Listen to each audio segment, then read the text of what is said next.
में class 10th के लिए मेटल्स एंड नॉन मेटल्स के अंतर्गत हम मेटल्स की केमिकल प्रॉपर्टी के बारे में स्टडी करेंगे। कल की क्लास में हमने मेटल्स की फिजिकल प्रॉपर्टी की स्टडी की थी। आज हम मेटल्स की केमिकल प्रॉपर्टी को देखेंगे कि मेटल्स की कौन कौन सी मेन केमिकल प्रॉपर्टीज है।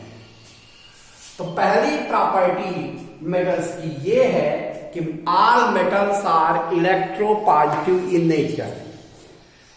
Electropositive in nature means all metals have tendency to donate electron।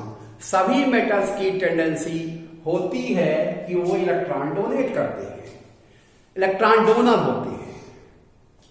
Metal easily donates electron. After donation of electron they form electropositive ion. Electropositive ion. Such behaviour of या such nature of metals is known as electropositive nature. जैसे हम कोई metal लेते हैं, जैसे calcium है, calcium 2 electron donate करेगा और कैल्शियम आयन फॉर्म करेगा।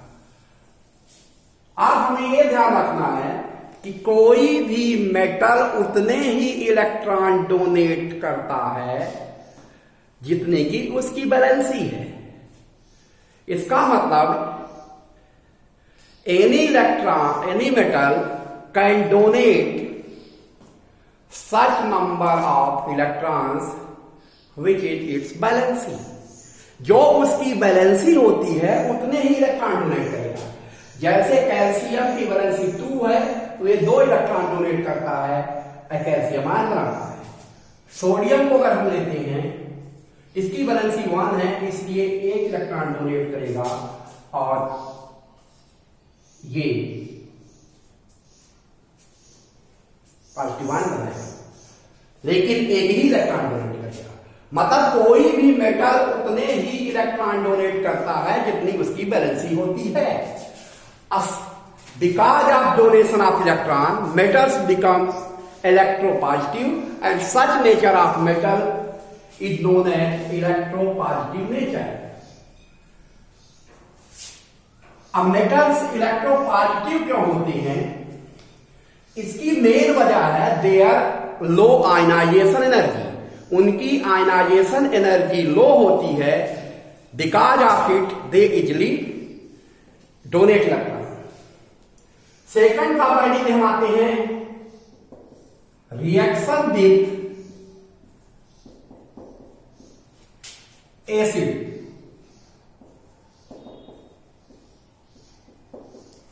एसिड के साथ रिएक्शन।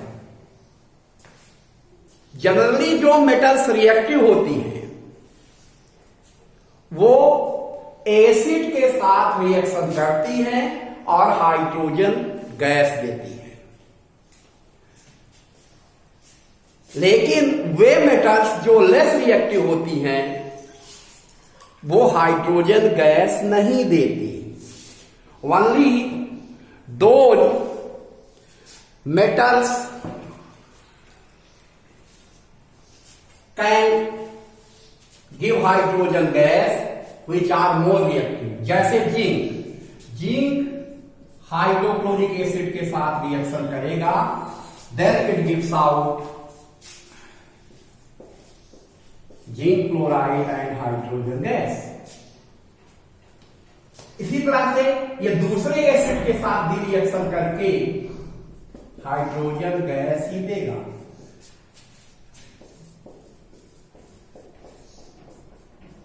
पहले रिएक्शन में जिंक हाइड्रोक्लोरिक एसिड से रिएक्शन कर रहा है, हाइड्रोजन गैस दे रहा है। दूसरे रिएक्शन में सल्फ्यूरिक एसिड से रिएक्शन कर रहा है, हाइड्रोजन गैस दे रहा है। तो सेकंड प्रॉपर्टी मेटल्स की ये है कि they chemically react with acid and give out hydrogen gas. पहली प्रॉपर्टी क्या है? Metals are electropositive in nature. Second property है metals react with acid and give out hydrogen gas. हम थर्ड प्रॉपर्टी पे आते हैं मेटल की, reaction with oxygen. Reaction with oxygen. Those metals which are reactive, यानी वे मेटल जो कि रिएक्टिव हैं, they react with oxygen and give out their oxides. These oxides are basic in nature. Metals oxygen से reaction करके oxide बनाती हैं जो कि नेचर में बेसिक होती हैं। Because when these oxides react with water, then they give out base. Such as magnesium react with oxygen and gives out magnesium oxide. Magnesium is a metal. It reacts with oxygen and gives out magnesium oxide. Magnesium oxygen के साथ reaction करता है और magnesium oxide बनाता है जो कि water से रिएक्शन करती है,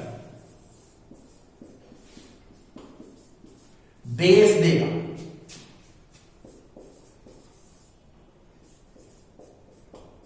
magnesium hydroxide which is a base.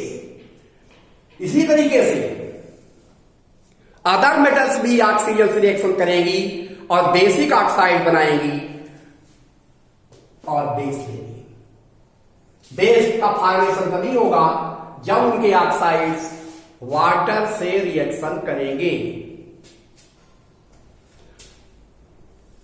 Next property पे जो हम आते हैं मेटल्स के, reaction with hydrogens.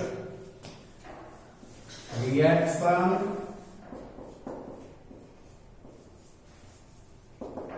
with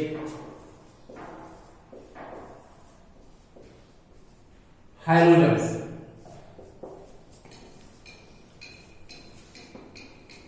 hydrogens के अंदर, हाइड्रोजन्स को हम एक्स से डिनोट करते हैं, इसके अंदर फ्लोरीन, क्लोरीन, ब्रोमीन और आयोडीन आते हैं।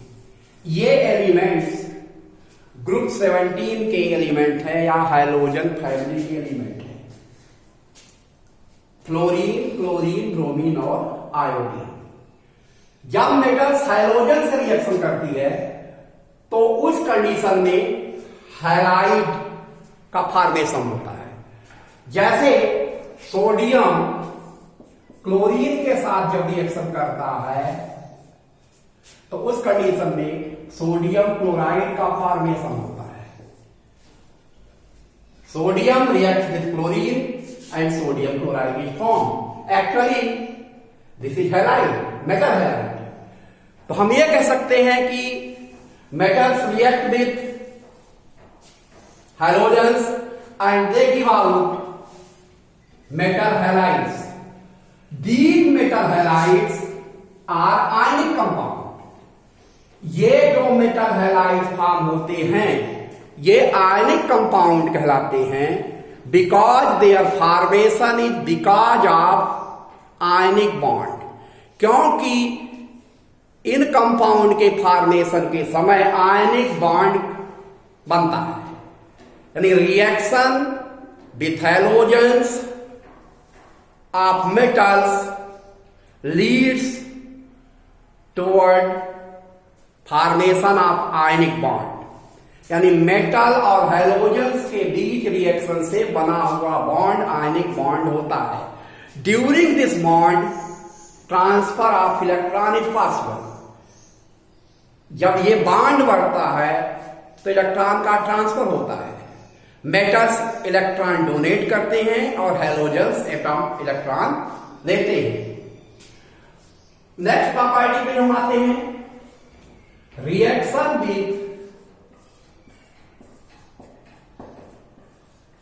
Non metals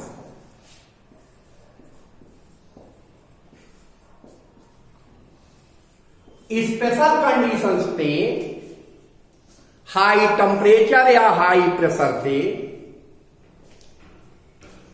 metals non metal से रिएक्शन करती है। हाइड्रोजन भी वैसे नॉन मेटल्स ले आते हैं। इसके अलावा भी और नॉन मेटल्स हैं जिनके साथ मेटल्स रिएक्शन करती हैं और उस दौरान कंपाउंड का फॉर्मेशन होता है।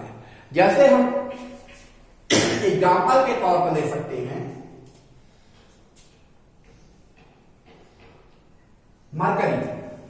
मरकरी मेटल है और मरकरी का रिएक्शन जब सल्फर से होता है उस कंडीशन में मर्क्यूरिक सल्फाइड का फॉर्मेशन होगा। बहुत सी नॉन मेटल्स है जिनके साथ मेटल्स रिएक्शन करती हैं। अब ये कंपलसरी नहीं है कि जब कोई भी मेटल नॉन मेटल्स रिएक्शन करे तो हर कंडीशन में आयनिक बॉन्ड का फॉर्मेशन ही हो। ये बॉन्ड आयनिक या कोवैलेंट दोनों हो सकता है। तो इससे स्पष्ट है कि अगर हम मेटल्स की प्रॉपर्टीज को समराइज करना चाहें तो हम इस तरीके से कह सकते हैं कि metals are electropositive in nature, metals react with acid and they give out hydrogen gas. Metals react with halogens and give out their halides. Metal react with non-metals and form ionic or covalent compounds. Metal react with oxygen and form basic oxides. These oxides are basic in nature, therefore when these oxides are mixed with water then they give out base. अब अगली next class में हम non metals के physical properties और chemical properties के बारे में study करेंगे।